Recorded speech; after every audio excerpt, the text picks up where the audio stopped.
Hello and welcome to our coverage of the Israel-Hamas war. I'm Olumide Macaulay. Coming up today, in a rare split with the United States, Australia backs UN resolution for Gaza ceasefire.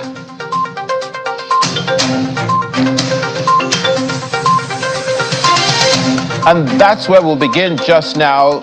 In a rare split with its close ally, the United States, Australia supported a UN resolution calling for a humanitarian ceasefire in Gaza out of concern for civilians in the besieged enclave, after dire warnings by the United Nations officials over a deepening humanitarian crisis in Gaza in the two-month-long war between Israel and Hamas. The 193-member UN General Assembly passed a resolution calling for a ceasefire, with 153 countries, including Australia, voting in favor and 23 abstaining. 10 countries voted against, including the US and Israel, which argue a ceasefire only benefits Hamas. The US is one of Australia's closest allies, as well as the Five Eyes. The two nations are part of the Australia-UK-US Security Pact with Britain and have been in lockstep on foreign policy for decades. The United Nations has demanded an immediate humanitarian ceasefire in the Israel-Hamas war after more than three-quarters of the 193-member General Assembly backed the move, which had been vetoed by the United States in the Security Council last week. The United States does not have a veto in the General Assembly. It voted against the resolution. The resolution was adopted to a round of applause. Israel has bombarded Gaza from the air, imposed a siege, launched a ground offensive in retaliation for the October 7 terror attack by Hamas that Israel says killed 1,200 people. General Assembly resolutions are not binding, but carry political weight, reflecting a global view on the war.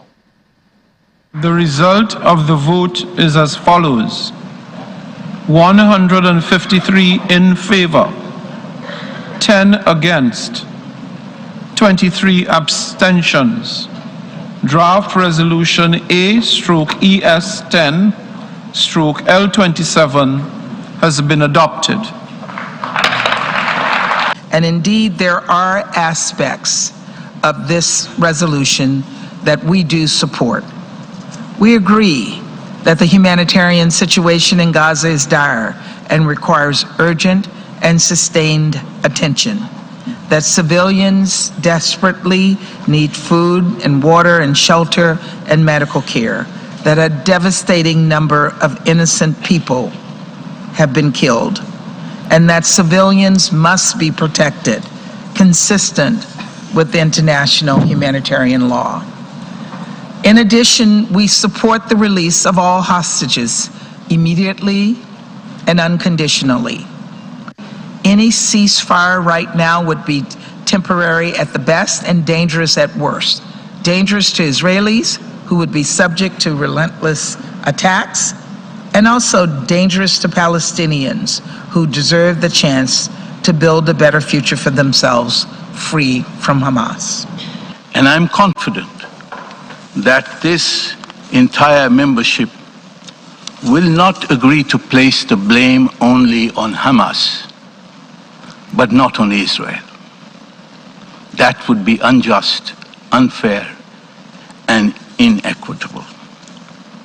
Mr. President, when you deny people freedom and dignity, when you humiliate and trap them in an open-air prison where you kill them as if they were beasts, they become very angry, and they do to others what was done to them. A ceasefire means one thing and one thing only: ensuring the survival of Hamas, ensuring the survival of genocidal terrorists committed to the annihilation of Israel and Jews. This is no secret. Hamas's charter makes this clear, and Hamas leaders have publicly stated that October 7th was just a rehearsal. A ceasefire is a death sentence for countless more Israelis and Gazans. By voting in favor of this resolution, you are supporting the survival of jihadist terror and the continued suffering of people of Gaza. The exploitation of the Palestinians has made the UN a moral stain on humanity. Why are you continuing to allow them to make the United Nations irrelevant? Iranian Foreign Minister Hossein Amir-Abdollahian says that the U.S., concerning the Israel-Hamas war in Gaza, could expand, that is, the conflict, if it's not stopped. Speaking to the U.S., speaking at the United Nations in Geneva, he says if the situation continues, an uncontrollable and unpredictable explosion could take place at any time. This is what the Americans haven't realized until today. If they do not realize it soon, the consequences will strongly affect the United States. Iran's supreme leader, Ayatollah Ali Khamenei, appealed last month to Muslim states with political ties with Israel to at least cut them off for a limited time. He had previously called for an Islamic oil and food embargo on Israel.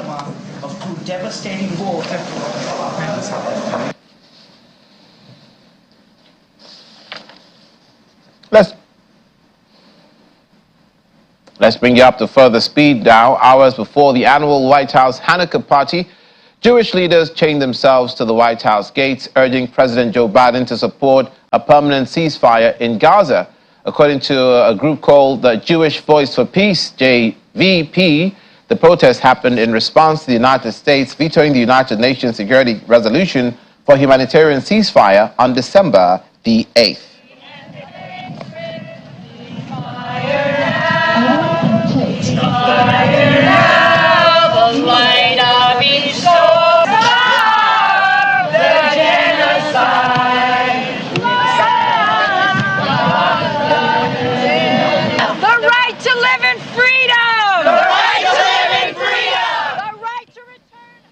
U.S. President Joe Biden says Israeli-American hostage Liat Binin has been released by Hamas after being abducted during the terror attack on Israel on October the 7th. President Biden said Binin had crossed the Gaza border and was safe in Egypt. Binin was amongst the 16 hostages released on Wednesday by Hamas on the final day of a two-day extension of the pause in fighting. Benin is safe in Egypt. She's crossed the border. I talked with her mother and father. They're very appreciative, and things are moving well. She'll soon be home with her 3 children. That's all I have to say for right now. President of the United States, Joe Biden. Meanwhile, he's also announced that his national security advisor, Jake Sullivan, will travel to Israel this week for talks with Israel's war cabinet in the Israeli-Hamas conflict in Gaza. He added at a joint news conference with Ukraine President Volodymyr Zelensky that Mr. Sullivan will emphasize the U.S. commitment to Israel as well as the need to protect civilian lives in Gaza. Defense Secretary Lloyd Austin will also travel to the region. Secretary Austin will also travel to the region this week. I also asked Congress for funding for Israel to take on Hamas and confront multiple other threats backed by Iran in the wake of the October 7th assault. National Security Advisor Sullivan will travel to the region this week and meet with the Israeli War Cabinet, as I have met with, to emphasize our commitment to Israel, as well as the need to protect civilian life and ensure more humanitarian assistance flows and reaches into Gaza for Palestinian civilians. Secretary Austin will also travel to the region this week to step up the international efforts to protect the free flow of commerce through the Red Sea. The entire world is watching what we do, so let's show them who we are. America stands for freedom today, tomorrow, and always. With regard to the flooding of the tunnels, there is assertions being made that there's quite sure there are no hostages in any of these tunnels. But I don't know that for a fact. I do know that, though, every civilian death is an absolute tragedy, and Israel stated its intent, as I said, to match its words with its intent with actions. That's why I was talking about today. A cruise missile attack by Yemen's Houthis against a Norwegian commercial tanker is destabilizing and requires an international solution. That's according to Pentagon spokesperson Major General Patrick Ryder, who was speaking at a news conference.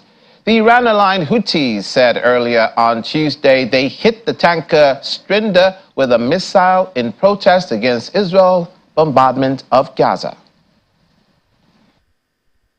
The actions that we've seen from these Houthi forces are destabilizing, they're dangerous, and clearly a flagrant violation of international law.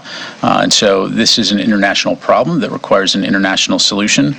We do continue to consult closely with our international allies and partners on implementing a maritime task force. I don't have any specific announcements to make today, and we will have more to provide in the near future. But as you highlight, we do continue to patrol the international waterways throughout the region to support freedom of navigation and efforts to ensure safety, security, and stability. In support of these objectives, Secretary Austin will travel to the Middle East region next week to meet with leaders in Bahrain, Qatar, and Israel. We've demonstrated in the past is that our military will not hesitate to take action where we deem it necessary and appropriate, including to protect against actions in the maritime domain that could threaten our forces. Our ships will respond to distress calls, and certainly we'll continue to work with our allies and partners in the region to, again, support freedom of navigation and security and stability in the region. We're now joined on the program by international affairs analyst Mr. Yinka Oyeniji. Mr. Oyeniji is speaking to us virtually from East Midlands in the UK. Good morning. Thank you for joining us and welcome. Good morning. Thanks for having me as well. Mr. Oyeniji, not to quote the late hip-hop superstar Tupac, but in his song, Me Against the World, that must be how Israel is feeling right now with the 193-member UN resolution voting majorly in favor of the withdrawal of Israel from Gaza. Well, I don't necessarily think so, actually. There are a couple of factors that we must consider. First off, what is the might of the resolution that has been passed? We don't expect any different or any less. No one expects that Israel will just go in and then level everything and every human being, on the Gaza Strip, whether they are Palestinians or they are actually Hamas terrorists. No one would vote to support that. So this is not surprising. Remember that at least a month ago, the first stance that we were trying to take was to ensure that humanitarian aid would be able to get to civilians around that region. And that was done in two phases. There were two phases where there was a short pause in the bombardment to allow for humanitarian aid to get there. But right after that, so the rest of the world will want to build on that to say, how can we begin to de-escalate? So this ceasefire that you have at the moment says that Israel will stop bombing. That's what it is. It does not say that Israel will stop going after Hamas terrorists.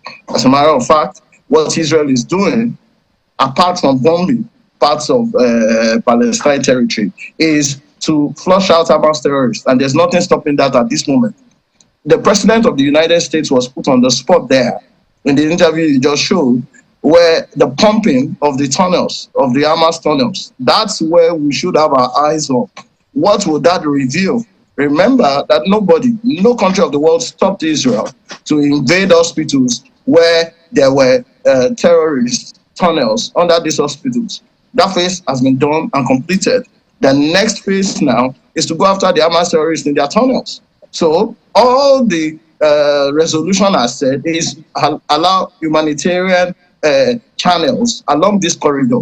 And even what is the might of that resolution? Would the UN Security Council be able to stop Israel? Would there be economic sanctions if Israel does not comply with this resolution? Would there be arms sanctions? All those are yet to be seen. So, like I said, it's like giving something during the day and collecting it back at night. That's what it seems to be.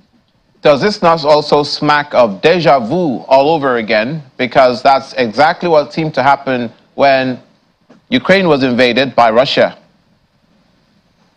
Well, I'll tell you the truth. There are too many wars on many fronts. And I also looked at the voting patterns of Russia itself. And if you look at that, even Russia cannot unequivocally come out and state that Israel should stop the bombardment, or that it would unequivocally also condemn the acts of Hamas. Let me play the scenario as it is. What you hear the world not saying is that Israel is probably responsible for that onslaught. None of these global leaders will come out openly to say that Israel may have also oppressed Hamas for a very long time, doing these same things.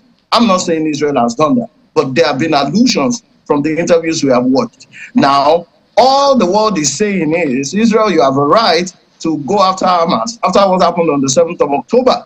Remember that there are still abductees in captivity, and I keep saying that. Wouldn't it have been easier for the resolution to state that all abductees must be released within so time, and Israel must stop the bombings? Nobody is saying that. And as long as there are still people in captivity of the Hamas unaccounted for, Israel will be justified in its own side to continue to bombard Hamas. So it is the same scenario all over again. It's the same way that Russia would think itself justified to invade Ukraine, and then the rest of the world supports Ukraine anyway. It is the same, in the same vein. I couldn't but reflect on how the United States had also invaded Iraq and Libya in times past. So whether we like it or not, it does not smack any different from dog eating dogs. What we have to be careful to note is the plight of the civilians, and that's the only thing that resolution is saying. Arms will still continue to be traded amongst these countries. There will be a lot of politicking going on behind the scene. It won't be disclosed publicly, but the trend will be seen nonetheless. On the contrary, many leaders around the world have actually blamed Israel for the conflict, as far as even the United Nations Secretary General, to remind you, Antonio Guterres, who said to Israel that these things do not happen in a vacuum, having obviously condemned the October 7 incident. He said it didn't happen in a vacuum. Israel sees it differently. What role, or what the situation of the hostages remaining in captivity, how much of that is a bone of contention in your view for Israel? Unfortunately, it is not being discussed. And even I'm surprised that the President of the United States also took a back seat in holding these discussions. It is fine. It is what determines the real intentions. The President of the United States was talking about matching intentions with actions. Unfortunately, we make bogus statements. All of the countries of the world voted and applauded a ceasefire. But can you please tell us in practical terms what this ceasefire entails? That's when we'll start to see that intentions are truly marked by actions. Okay, what does it mean? The last ceasefire we had, which was for 48 hours, showed the release of hostages. Now, all of a sudden, nobody is talking about the remaining hostages, and there are over 160 of them still in captivity. It should have been brought to the fore, and then Israel wouldn't have had any reason whatsoever to continue its unbridled attack at the moment. But until we bring that back to the table, Israel will go on doing these bombings for at least 2 more weeks, and then we'll say it is near Christmas, we need more hostages to be released, and then Israel will come back to the table and say, okay, we are going to allow a ceasefire for there to be release of hostages. What I'm saying to you in clear terms, sir, is whether these actions are condemned or not, it is what we'll see on the field that will justify the intentions. And Israel is buying time. The rest of the world is allowing Israel buy time. Iran has been accused by the West, or at the most by the United States, as being the proverbial puppet master, pulling the strings of the nations, of the certain organizations by proxy to attack Israel, which is part of the manifesto of the ruling party in Iran. How much of intervention do you think should come from countries around the world, or a policy shift that will affect the way Iran is perceived and what they're actually doing in the Middle East? So I don't talk policies alone. And in recent times, I have decided that we should start to see policy on the field. You can make all the laws, you can make all the policies, but if you don't distill them and drill down to actionable points, then policies are what they are, just on paper. At the moment, there are significant factors affecting the wars that we are seeing all over the world. There's arms trade going on because there have been stockpiling of arms for a very long time that have not been used. Somehow, they get useful at this time, and then we vote more in terms of defense. So we want to drive defense budgets. What makes us drive up defense budgets? That is one thing that is never spoken about in policy, whereas it's a significant factor. Who are the manufacturers? Why is Iran become so important? It's because Iran will supply all the weapons regardless. Iran will decide that, you know what, when it comes to giving weapons to countries that need to fight their causes, they don't care the supply. Iran still supplies Russia with weapons till this moment in the conflict against Ukraine. So that is the only reason why Iran is a factor here. And Iran is doing the bidding of a couple of other countries on that region that have economic powers, countries that also have ties to the United States. It's like a roulette going all around, everybody looking out for their own interests. So whatever policy, whatever sanctions that you may proclaim on Iran, they don't care for their own economic policies as long as they have those weapons. The countries that will probably care and mediate eventually, you are looking at Saudi Arabia. Those are the countries that will have some say at some point because they have the money, they have the oil, and they have the ammunition from the United States. The United States will always stand by Israel. And that has been from historical times till now and to the rest of time, if you like. There has been so much going on between Israel and the United States, and it won't. The United States is not going to leave Israel standing alone at this time. I think that for those who control the seas, and you heard also the United States talking about the protection of the seas, Russia and Europe, they have stakes on the seas.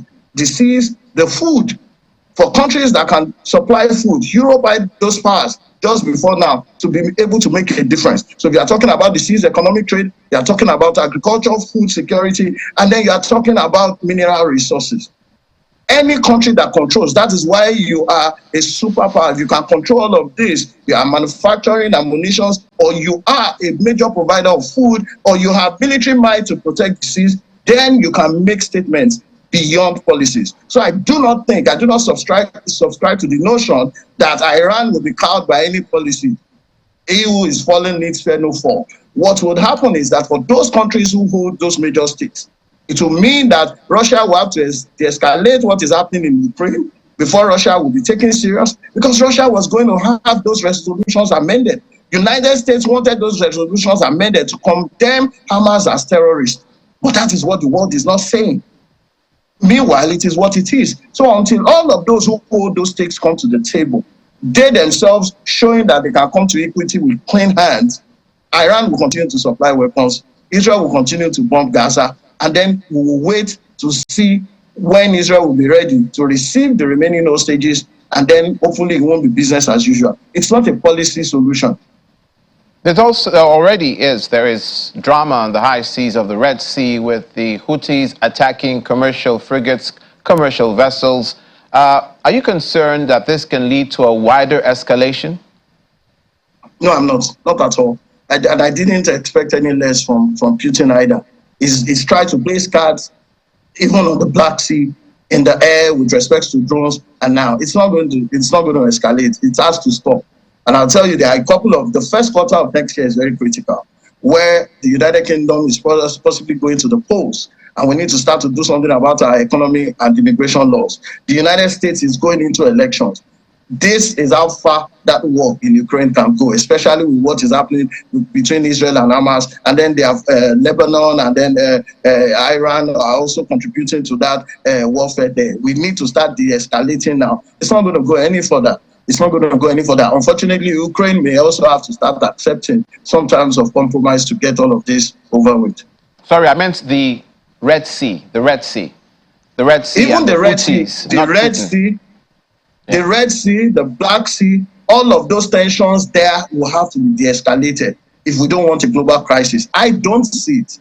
By the first quarter of next year, give it April, May at the latest, we'll have some de-escalation of the wars going on, because we are all stretched. Again, it's all about the economy. It's all about the money. Do we have stable economies in Europe? Not at the moment. Do we have in the United States? Not at the moment. The United Kingdom? Not at the moment. So there's how far, and that's why Mr. President of the United States personally advised Israel that we have to start watching what others think of all of these conflicts. So we can't push it further. I mean, the Iranian representative, I think, was only grandstanding to say that there will be a strong impact on the United States. It won't get there. We simply can't afford it at this time.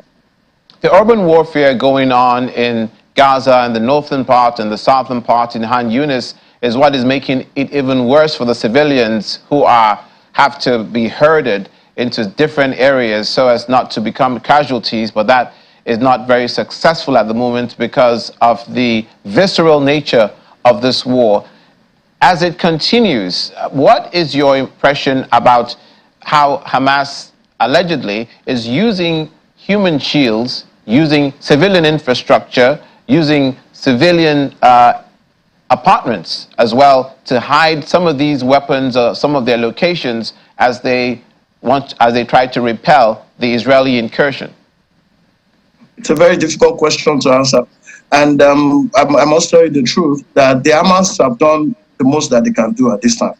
In fact, the Hamas took hostage. Ask yourself, the Hamas killed over 1,200 and then took hostages of about 250. Why did the Hamas do that? What was the point that the Hamas was trying to make doing that? And the point was, you allow us flee as far as we can flee before you get us. And I don't think those Hamas terrorists will ever be arrested.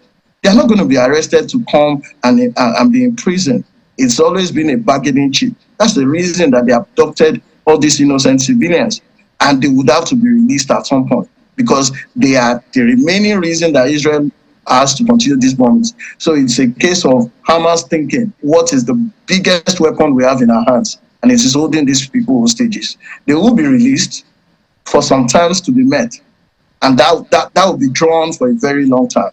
The Hamas will eventually come to the table and say, yeah, we have a few of these people remaining. We are going to release them on these terms. And Israel won't have a choice at that time but to bow to those terms. The only thing Israel can take away from this is that they have thrown Hamas back in terms of infrastructure so many tens of years. But the Hamas have made a statement. Unfortunately, it's cost human blood. They've made a statement to say, well, at this moment, it cannot be ignored anymore. For whatever is what, I believe that the rest of the Middle East would help the Hamas to build a country that they want at this time. It may not be replacement of what they've always looked for, but something very similar. And then, of course, the whole world can experience some peace. So it is the only weapon that the Hamas could have used to invade, to kill, to maim, and then to still hold some people hostages. They will be released, but Israel would have also achieved some I'm looking for the word, some mileage. Israel would have achieved some mileage by pushing back the Hamas, by destroying their territories, and also expanding their own frontiers. So even though we've lost humans, even though we have lost innocent civilians, it looks like both sides may record some progress in this much long-drawn hostilities on that region. Finally, talk about being stuck between a rock and a hard place. The Palestinian civilians who have suffered so many casualties. What's your final view? Well, it's very sad. It's very, very, very, very sad. And I think that for whatever it is worth, the only good of the resolution of the UN General Council is that it gives some perspective, but we must action them. We must action them, okay? So what does it mean? It means that there can't be free movement. It means there will be no more bombings. It means that we are now engaged in ground assault, which is not mass, but going after the terrorists and the terrorists alone. We have to simplify those. It means a rebuild of that territory. It means allowing people to go on their normal day-to-day lives. It means a demilitarization of the region. So that is what can provide some safety for innocent civilians along the corridors. Can we have 5 or 8 action points that the UN General Council can stipulate and put a time frame within this? That's the only reason why we won't experience any more of this terror. I struggle to look for words to describe the situation on both sides. I mean, the trauma. We are going to have PTSD for those who have experienced this trauma. Children who have seen their parents killed. Parents who have heard how their daughters have been maimed and raped and shot point blank. It's going. The impact on mental health is too much to imagine. And so the United Nations needs to put action points to this to the end of these hostilities in that territory. Mr. Yinka Oyeniji, thank you so much for joining us. Joined us from East Midlands in the UK. Much appreciated. Thank you very much, sir, for having me. Thank you for being with us. Still ahead, Israeli army spokesman confirms 2 Israeli hostages dead. We'll have that story and more after the break. Please stay with us.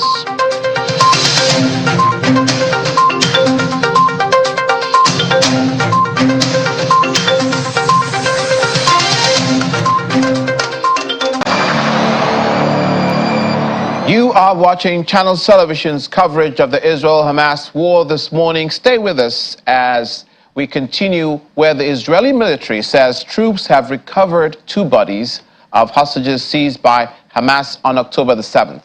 Eden Zakaria, 27 years of age, one of the people captured at the Nova music party in Reim, just outside Gaza, was found by Israeli forces inside Gaza. In addition, Chief Military Spokesperson Rear Admiral Daniel Hagari said the body of Warrant Officer Ziv Dado was found in Gaza during the fighting with Hamas. IDF Special Forces recovered the bodies of 2 Israeli hostages during a complex hostage rescue operation in Gaza. 27-year-old Eden Zakaria, who was taken hostage by Hamas from the Nova Music Festival, and 36-year-old Command Sergeant Major Ziv Dado, who was taken hostage while on active duty. Sadly, we did not reach them in time. Our special forces located the bodies of the hostage inside an underground infrastructure in a densely populated area in Gaza. Hamas is holding our people hostage in brutal conditions while hiding among and under the people of Gaza. Among and under the people of Gaza. This makes our hostage rescue operation in Gaza complex, but it will not deter us from our mission, our duty to rescue our hostages from Hamas. United Nations Human Rights Chief Volker Turk has described the situation in Gaza as extremely precarious, saying the enclave finds itself on the verge of being well beyond breakdown. Earlier in Geneva, al-Maliki described the situation as an utter international failure to protect Palestinians. Israel says its instructions to people to move to areas it says are safer among measures it's taken to protect civilians as it tries to root out Hamas, who killed 1,200 people and took over 240 hostage in its October 7 terror attack. It is clear, if you look at the humanitarian situation at the moment, it is so precarious that the Secretary General, well, all of us have been saying what we had to say, including our humanitarian colleagues, because it's I don't even know what word to find in terms of precariousness. I don't know whether you can give me a better word than precarious. It's extremely precarious. I mean, it's on the verge of well beyond breakdown. So, of course, there is a clarion call for everyone and for the international institutions that deal with it to take it very seriously and to act on it. The Israeli Agency for Civilian Coordination with the Palestinians, COGAT, has released a video via X set to show 8 trucks being inspected and transferred to Gaza. According to COGAT, 197 8 trucks were screened and directed towards Gaza via the Kerem Shalom crossing. The agency says 117 of those trucks were inspected at the Nitzana and 80 at Kerem Shalom. A new process for inspecting aid for Gaza at the Kerem Shalom crossing is being tested, but efforts to get permission for trucks to enter through the crossing and ramp up relief are still ongoing. Under the new system, trucks will come to the Kerem Shalom crossing on the border between Israel and Gaza and Egypt for the first time from Jordan before entering Gaza from Rafah. Relatives, friends, and other supporters of the call to release the hostages held by Hamas marched together in Jerusalem in an effort to press the Israeli government and the international community to demand their immediate release. In Jerusalem, Israeli Prime Minister Benjamin Netanyahu says that following an intensive dialogue with U.S. President Joe Biden, Israel had received full backing for its ground incursion into Gaza and blocking the international pressure to stop the war. Washington has supported Israel's position that a ceasefire would only benefit Hamas, although it has also called on its ally to do more to limit the harm to civilians.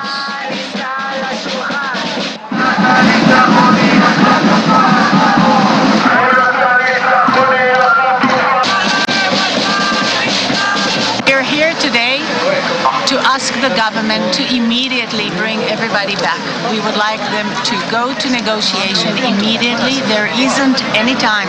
Our people, our families are there alone in the cold. We want them back home. There isn't any time. They're dying there. There isn't any time. Bring them home now.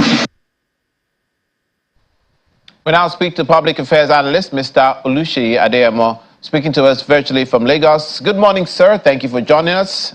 Warm welcome. Good morning, Olumide. Thank you so much for having me. Thank you. Does a humanitarian ceasefire benefit Hamas? I mean, the truth is, Hamas need all the respite they can get. So it would be nice for them to have that respite. So yes, in some way it will benefit them, and they would be able, according to Israel, recoup and replan and do other things that they are unable to do right now because of the bombardment. So yes, in some ways it will benefit them.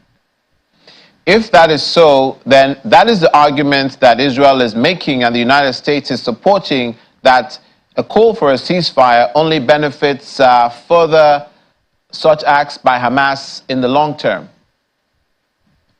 You see, the truth of the matter is, where we are right now, it's not about who is right or who is wrong. We're at the point where we must find another way of ensuring that as wrong as the other person is, or as right as the other person is, we must find a truce. Because you see, you cannot if you look at both sides, there are protests on the side of the Israelis. They're saying we want our people back. We cannot continue to have our people where they're being kept. You have a situation where the Palestinians are also saying we're being ill-treated, we're being killed. Protests are all over the world, and unfortunately, the divide is getting wider. It's becoming stronger, and that, for me, is not something we can allow to continue. Whatever interest, whatever economic interest, whatever interest that people are fighting for or are standing for, we're at the point where we need to start finding a truce, because it's becoming more dangerous to have this kind of divide that we have in our world. It's well understood the shock and awe that happened to Israel on October the 7th. But should Israel think outside the box and call for a ceasefire for the sake of the hostages, demanding that all the hostages be released? And obviously failure to do so will show Hamas to not be sincere. If that was happened, if they downed all their weapons and said, okay, no more fighting, we're bombing no one, we're done. Give us back our people. The corpses, the people that are in your custody, give them back to us. If they did that, how would that be possible? I mean, for me, that's what they should be doing right now. I mean, truth of the matter is, we need to get to a point where the bombing must stop. Because you see, it's impossible to justify the bombing. It is impossible to be able to logically say that it is right for children, unborn babies, people losing their homes. Because at the end of the day, you can't justify that. So you must, like you rightly said, think outside the box and do something else. Bombing, the Palestinians,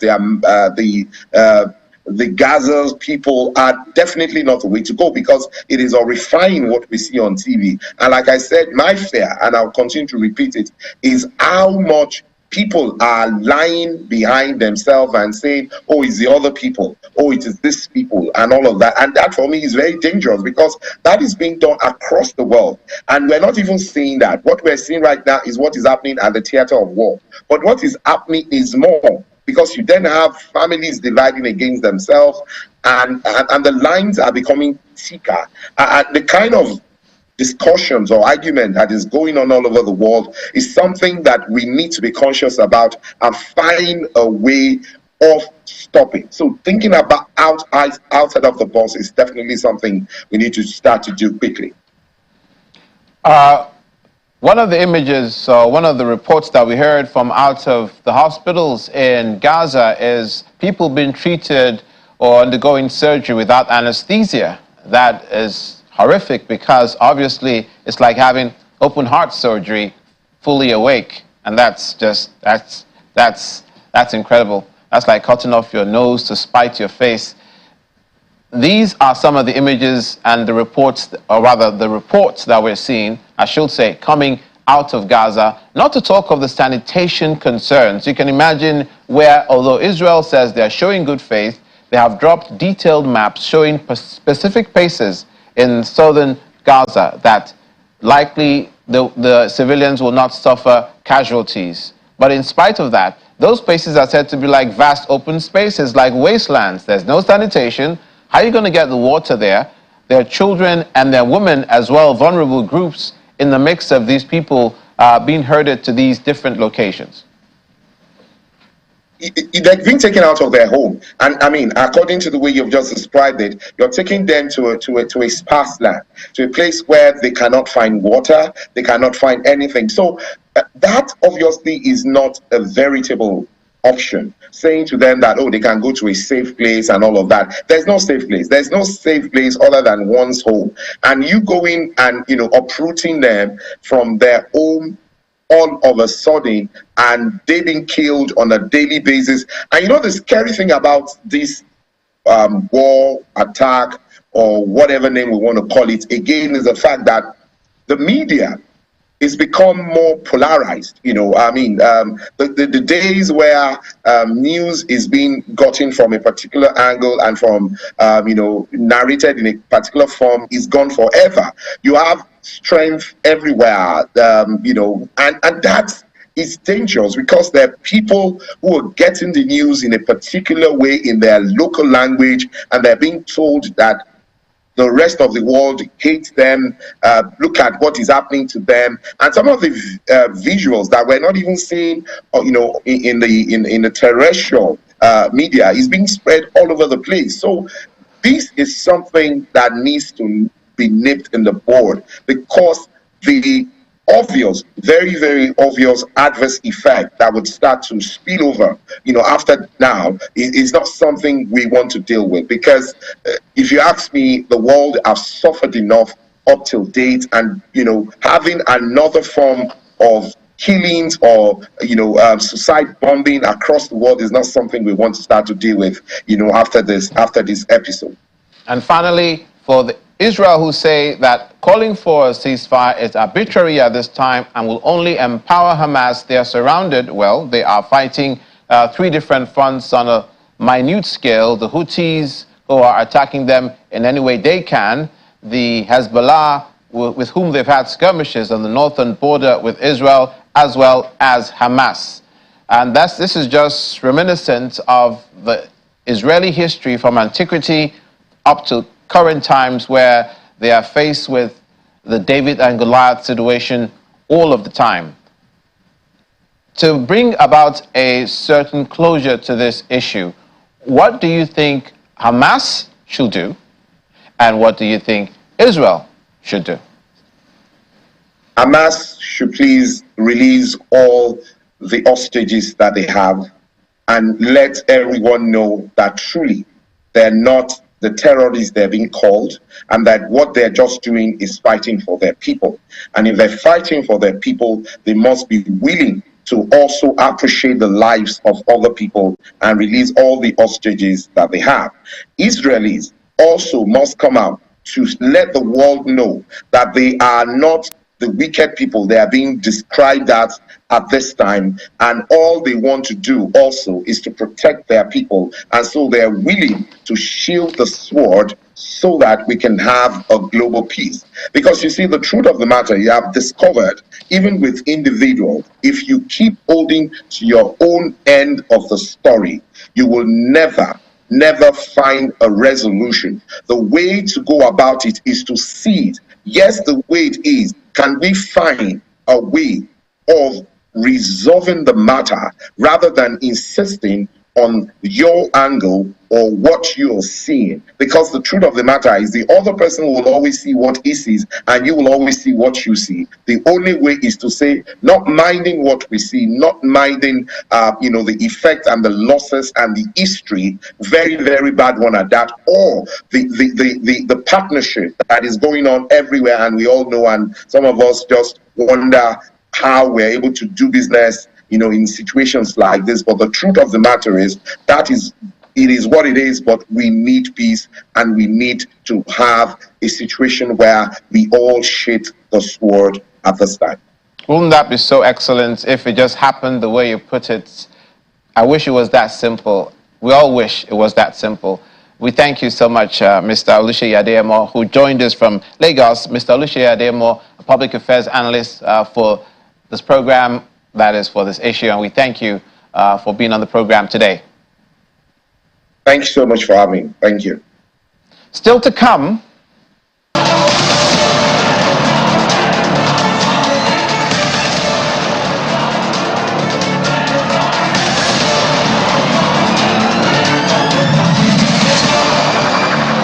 You are in the final stretch of this morning's coverage of Israel-Hamas war as the conflict enters its 67th day. Dozens of pro-Palestinians gathered outside New York Times, outside Citigroup, outside Starbucks buildings in New York to protest the company's stance on the Israel-Hamas conflict.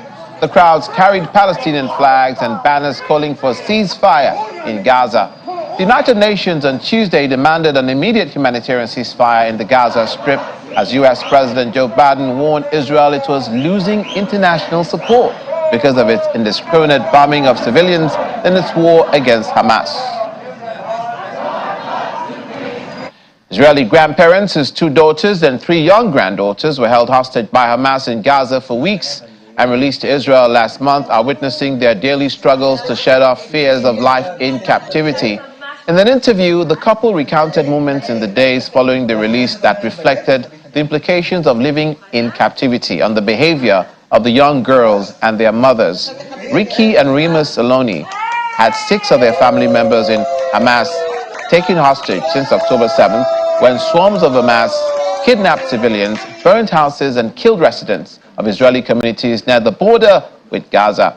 Under a temporary pause in fighting, 5 have returned to Israel at the end of November, including their daughter, Danielle Aloni, 45 years of age, her 5-year-old girl, Amelia, and daughter Sharon Aloni Cunid, 34 years of age, with her 3-year-old twin daughters, Emma and Julie Cunio. Sharon's husband, David Sinio, was separated from his family a few days before the release and was kept in captivity. Finally, Argentine Javier Milei attended the Jewish Festival of Light Hanukkah in Buenos Aires 2 days after being sworn in as president. The ceremony was devoted to the release of the Hamas hostages, soldiers, and the support of the people of Israel. The President Milei says he intends to convert to Judaism, lighted the candle on the 6th day of nativity of the festivity, which will last until December the 15th. Commemorating an ancient Jewish victory, Hanukkah is a family festival featuring candle lighting and frying of food in oil. According to tradition, oil, which was found to fuel a ceremonial lamp for just 1 day, miraculously burned for 8 days. Hanukkah, Hebrew for dedication, commemorates the 2nd century BC victory of Judah Maccabee and his followers in a revolt in Judea and the ensuing restoration of the Jewish temple in Jerusalem.